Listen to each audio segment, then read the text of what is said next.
আর আমরা শিয়াদের মুখ থেকে যে ইতিহাস বিকৃতি শুনেছি সেটা কি? লাখে লাখে সৈন্য মল্ল কাতারে কাতার, গুনিয়া দেখিল মর্দ হাজারো হাজার। ওই মীর মুশাররফ হোসেনের বিষাদ সুন্দর উপন্যাসের পুঁথির গল্প। লাখে লাখে সৈন্য মরছে, গুনিয়া থেকে হাজার হাজার। এগুলো মিথ্যা কথা, এগুলো শিয়াদের কথা। অথচ হুসাইন রাদিয়াল্লাহু তাআলা মাত্র 50 জন লোক নিয়ে গেছে। এক। 2 নম্বর পয়েন্ট, হুসাইন রাদিয়াল্লাহু তাআলা আনহু তো জিহাদের জন্য যান নাই। যদি জিহাদের জন্য যেতেন, রাজ্যের রাষ্ট্রের বিরুদ্ধে বিদ্রোহ করার জন্য যেতেন, শিশু সন্তান নিয়ে যায়, স্ত্রীদেরকে নিয়ে যায়, জিহাদি স্ত্রীদেরকে নিয়ে যায়, শিশুদেরকে নিয়ে যায়, তাহলে তিনি তো জিহাদের জন্য যান নাই, তিনি গেছিলেন পরামর্শ করার জন্য। এই ঘটনা যখন পৌঁছে গেল ইয়াজিদের কাছে, ইয়াজিদ তখন কুফা এবং বসরার প্রাদেশিক শাসন ছিল নোমান ইবনে বশীর, তাকে পদচ্যুত করেন। তার স্থানে ওবায়দুল্লাহ ইবনে জিয়াদকে দায়িত্ব দেন, তুমি গিয়ে দায়িত্বভার গ্রহণ করবা আর কুফা বসরার লোকদেরকে দমন করবা, তারা যেন হুসাইনের সাথে কোনো সাক্ষাৎ করতে না পারে, ইসলামী রাজ্যের যেন শৃঙ্খলা ঠিক থাকে। ওবায়দুল্লাহ ইবনে জিয়াদকে হাদিসের বর্ণনা অনুযায়ী পাওয়া যায় সে ছিল একজন সাহাবী বিদ্বেষী, সাহাবীদের কঠোর সমালোচক। সহিহ মুসলিম একটা হাদিস উল্লেখ করা আছে, আয়েজ ইবনে আমর রাদিয়াল্লাহু তাআলা আনহু রাসূলের একজন সাহাবী, তাকে তিনি বলছেন আনতা মিন মুখালাতি রাসূলিল্লাহ সাল্লাল্লাহু আলাইহি ওয়াসাল্লাম, তুমি তো আল্লাহর রাসূলের একজন উচ্ছিষ্ট। উচ্ছিষ্ট কাকে বলে? আমরা খাবার খেয়ে যে জুতাটা ফেলে দেই বিড়ালের জন্য, ওটাকে বলা হয় উচ্ছিষ্ট। তার মানে সাহাবীদেরকে তিনি উচ্ছিষ্ট বলেছেন, এত বড় ভয়ঙ্কর খারাপ লোক। তাকে দায়িত্ব দেওয়া হয়েছে, তিনি সেখানে গেলেন, কুফার লোকদেরকে কঠোরভাবে দমন করলেন। আর হুসাইন রাদিয়াল্লাহু তাআলা আনহুর চাচাতো ভাই মুসলিম বিন আকিলকে হত্যা করলেন, যিনি কেন গিয়েছিলেন মুসলিম বিন আকিল? হুসাইন রাদিয়াল্লাহু তাআলা বলেন চিঠিগুলোকে সত্য না ভুয়া আপনি জায়গায় চেক করেন তো। এই চেক করতে তাকে পাঠিয়েছে, এই জন্য মুসলিম বিন আকিলকে হত্যা করছে। আচ্ছা, 4000 লোক অস্ত্র শস্ত্র সহ ইরাকের ফোরাত নদী তীরে পাঠাইলো এই ওবায়দুল্লাহ ইবনে জিয়াদ। এই 4000 লোকের সেনাপতি শিমার। খেয়াল করে শোনেন, এই শিমারের দায়িত্ব ছিল যে হুসাইন যেন কুফা বসরায় ঢুকতে না পারে তুমি বাধা দেবা। ঠিক আছে, হুসাইন রাদিয়াল্লাহু তাআলা ফোরাত নদীর তীরে স্থানে গেলেন, তখন দেখছেন হাজার হাজার লোক অস্ত্র নিয়ে দাঁড়ায় আছে, তারা আমাকে কুফায় ঢুকতে দিবে না। তখন হুসাইন রাদিয়াল্লাহু তাআলা অবাক, তোমরা আমাকে চিঠি দিছো আসার জন্য, আবার তোমরা আমাকে অস্ত্র নিয়ে বাধা দিছো, হোয়াট ইজ দিস? এটা আবার কেমন? ঠিক আছে, তোমরা যদি আমাকে ঢুকে তোমাদের সাথে কথা বলতে না দাও, তাহলে আমাকে ফেরত যাওয়ার অনুমতি দাও, আমি মক্কা বা মদিনায় ফেরত যাই। না, মক্কা মদিনায় যেতে পারবো না। তাহলে কুফায় ঢুকতে অনুমতি দাও না, সেখানেও ঢুকতে পারবে না। তাহলে করবো কি? এখানেই থাকবো। এখানে থাকবেন কিভাবে? আপনার তো যারা সফরে থাকে, খাবার থাকে সংকট, পানি থাকে সংকট, তাহলে শিশু সন্তান, ছেলেমেয়েরা, মহিলারা আছে, কিভাবে ওখানে থাকবে? ওদের ওখানে রাখতো। তখন এই প্রস্তাব যখন দিয়েছে ওই যে সেনাপতি শিমার, ওবায়দুল্লাহ ইবনে জিয়াদকে বলে, শোনেন, আজকে আপনি কিন্তু কুফার শাসক হইতে পারতেন না, হয়েছেন কেন? হয়েছেন এজন্য এই হোসাইনকে বাধা দেওয়ার জন্য। আজকে যদি আপনি হোসাইনকে হত্যা করতে পারেন না, আপনার ক্ষমতা আরো বাড়বে। হত্যা করেন, ইয়াজিদ আপনার উপর খুশি হবে।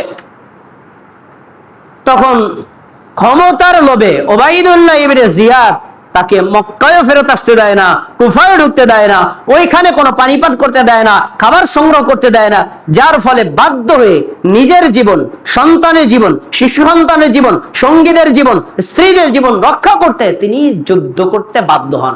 তার মানে এই জিহাদটা রাষ্ট্রীয় জিহাদ ছিল না, এই জিহাদটা রাষ্ট্রের বিরুদ্ধে ছিল না, এই জিহাদটা ছিল তো মূলত পরিবার রক্ষায় যুদ্ধ। এই ওই দিন যারা শাহাদাত বরণ করেছেন, রাসূলের হাদিস অনুযায়ী তারা শহীদ। আল্লাহর নবী বলেছেন, মান কুতিলা দুনা আহলিহি ফাহুয়া শাহীদ। যে ব্যক্তি তার জীবন রক্ষার জন্য, তার পরিবার রক্ষার জন্য মৃত্যুবরণ করবে, ওই লোকটাও শহীদ। আচ্ছা, এরপরে বাধ্য হয়ে তিনি 4000 লোকদের বিরুদ্ধে মাত্র 50 জন লোক যুদ্ধ করতে বাধ্য হন। 50 জন তো পারবে না। শিমার ছিল সেনাপতি। সিনান নখী নামে একজন ব্যক্তি দূর থেকে একটা তীর নিক্ষেপ করে, এই তীরটা সে হুসাইন রাদিয়াল্লাহু তাআলা আনহু বুকের ভিতরে ঢুকে যায়। তীরটা ঢোকার পরে তিনি শীত হয়ে পড়ে যান। পড়ার পরে ওই যে সেনাপতি শিমার, সে হুসাইন রাদিয়াল্লাহু তাআলা আনহুর এই বুকের উপর বসে, বসার পরে তার হাতে থাকা ছুরি দিয়ে হুসাইন রাদিয়াল্লাহু তাআলা আনহুকে সেখানে জবাই করে দেহ থেকে মাথাটাকে আলাদা করে দেন। ইন্না লিল্লাহি ওয়া ইন্না ইলাইহি রাজিউন। অনেক বড় ঘটনা, সংক্ষেপ করে বললাম। আচ্ছা, এবার আপনাদের কাছে জিজ্ঞাসা, এই হত্যার আদেশ করেছিল ওবায়দুল্লাহ, হত্যা করেছিল সীমার, এই হত্যার আদেশের সাথে ইয়াজিদের কোনো সম্পৃক্ততা নাই। কিন্তু আমাদের দেশে ইয়াজিদকে বলা হয় মালউন, মারদুদ, মদখোর, সন্ত্রাসী, খারাপ। ইয়াজিদ এবং ইয়াজিদকে বলা হয় মুয়াবিয়ার খুনি। এই কথাগুলো পুরোটাই মিথ্যা। তবে ইয়াজিদ অ্যাঙ্গেলে দোষী। কিভাবে দোষী? ইয়াজিদ যখন জানতে পারছে যে হোসাইনকে হত্যা করা হয়েছে, ইয়াজিদ তো হত্যার হুকুম দেয় নাই, হত্যা করেছে। এই জন্য যদি ওবায়দুল্লাহ ইবনে জিয়াদের বিচার করত, তাহলে জাতীয় ইতিহাস থেকে ইয়াজিদ বিমুক্তি পেয়ে যেত। কিন্তু বিচারও করে নাই, হত্যার আদেশও করে নাই। এজন্য ইয়াজিদের ব্যাপারে আহলুস সুন্নাত ওয়াল জামাতের আকীদা হলো সে ভালোও না খারাপও না, তার ব্যাপারে আমরা আল্লাহর কাছে হস্তান্তর করব, আল্লাহ যা বিচার করে করবে।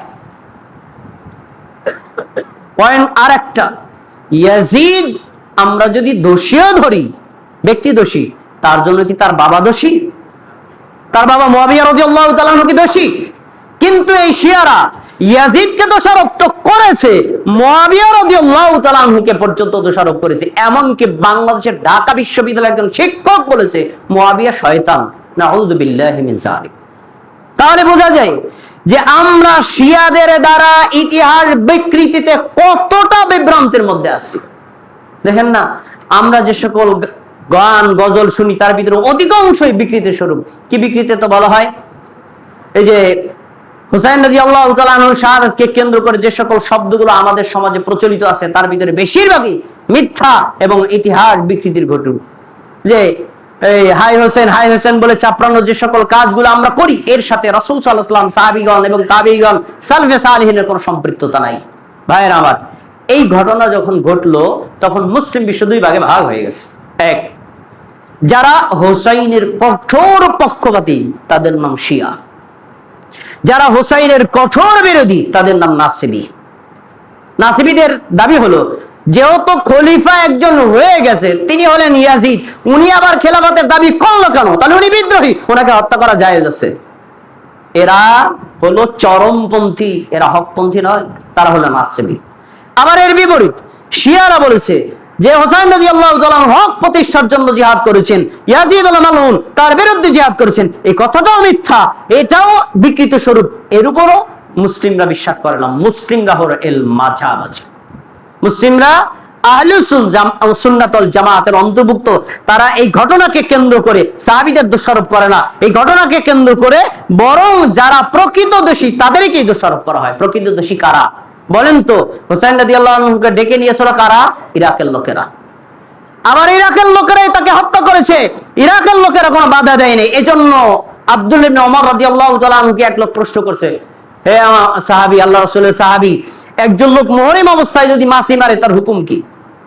আব্দুল্লাহ ইবনে ওমর বলছে, এই বেটা পাগলা, মুহরিম অবস্থায় মাছি মারবে তার হুকুমটাকে, এই কথা তোরা আমাকে জিজ্ঞেস করছিস? আর তোরা আল্লাহ রাসূল সাল্লাল্লাহু আলাইহি ওয়াসাল্লামের জামাতা এবং তার কলিজার টুকরা ফাতেমা, তার ছোট সন্তানকে মুহররম মাসের 10 তারিখে তোরা হত্যা করেছিস, আর তোরা আমারে জিজ্ঞেস করছিস ইহরাম অবস্থায় মাছি মারা যাবে নাকি? তাহলে আব্দুল্লাহ ইবনে ওমরের বক্তব্য দ্বারা হোসাইনের হত্যাকারী কারা ছিল? ইরাকের অধিবাসীরা। এরা কারা? এরাই হলো শিয়া, যারা হুসাইন রাদিয়াল্লাহু আনহু রেখে নিয়েছে, তার বিপদের সময় তার কাছে থাকে নাই, তাকে হত্যায় সহযোগিতা করেছে, এরাই হলো শিয়া। আর আজকে এই শিয়ারাই হলো আর হোসাইনের সবচেয়ে আশিক বড় দাবিদার, এরাই হলো মিথ্যুক। ভাইয়েরা আমার, এই কথাগুলো বলার দ্বারা আমি যেটা আপনাদেরকে বোঝাতে চেয়েছি, আশুরার সিয়াম ইহুদিরাও রাখে, খ্রিস্টানরাও রাখে, মুসলমানরাও রাখে, পার্থক্য আছে না নাই? আশুরা মুসলিম যারা তারাও পালন করবে, শিয়ারাও পালন করবে। শিয়াদের থেকে মুসলিমদের আশুরা পার্থক্য থাকবে না নাই? অবশ্যই থাকবে, কিন্তু বর্তমানে এর পার্থক্য দেখা যায় না। শিয়ারা এই দিন উপলক্ষে কি কাজগুলো করে, এই দিনটাকে তারা বানায় নিয়েছে শোকের দিন। অথচ রাসূল সাল্লাল্লাহু আলাইহি ওয়াসাল্লাম বলেছেন, তোমাদের মধ্যে কেউ যদি মারা যায় সর্বোচ্চ শোক হবে 3 দিন, আর কোন স্ত্রী যদি স্বামী মারা যায় সর্বোচ্চ শোক হবে 4 মাস 10 দিন। এর চাইতে 1 সেকেন্ড বেশি শোক তুমি পালন করতে পারবা না। আরে রাসূল সাল্লাল্লাহু আলাইহি ওয়াসাল্লামের দৌহিত্র হোসেন রাদিয়াল্লাহু তাআলা মারা গেছেন 61 হিজরি সনে, আর 1448 হিজরি সন।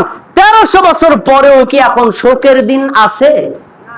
কিন্তু তারা তো এখনো শোকের দিন বানায় নিয়েছে। আজকে নাকি শোকের দিন। রাসূল সাল্লাল্লাহু আলাইহি ওয়াসাল্লাম যে কথা বলেছেন তারা এর বিরোধিতা করছে। আল্লাহ নবী সাল্লাল্লাহু আলাইহি ওয়াসাল্লাম বলেছেন, লাইসা মিন্না মান দারাবার খুদুদা ওয়া শাক্কাল জুয়ুবা ওয়া দা বিদা ওয়াল জাহিলিয়া।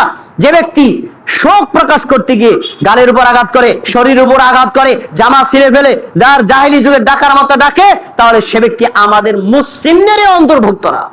কিন্তু আজকে দেখেন শিয়ারা এই শোক প্রকাশ করতে গিয়ে হায় হোসেন বলে নিজেদের গায়ের উপর আঘাত করে, করে না কি করে না?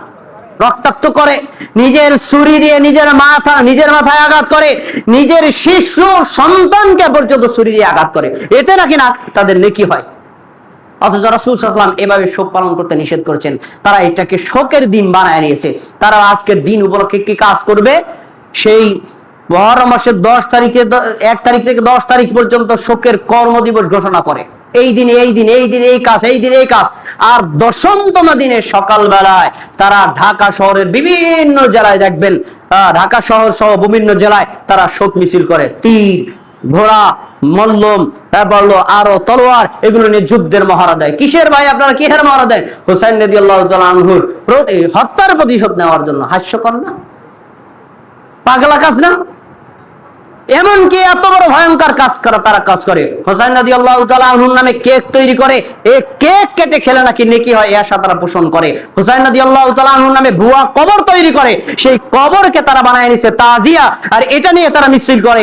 আর এই কবরকে উদ্দেশ্য করে দান সদকা করে, মাথা নত করে, কবরের কাছে গিয়ে নিজেরা কুর্নিশ প্রকাশ করে।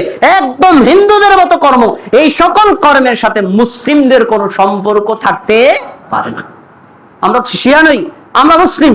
মুসলিমরা কখনো এই ধরনের অপকর্মের সাথে, অপসংস্কৃতির সাথে, বিদআতের সাথে জড়িত থাকতে পারে না।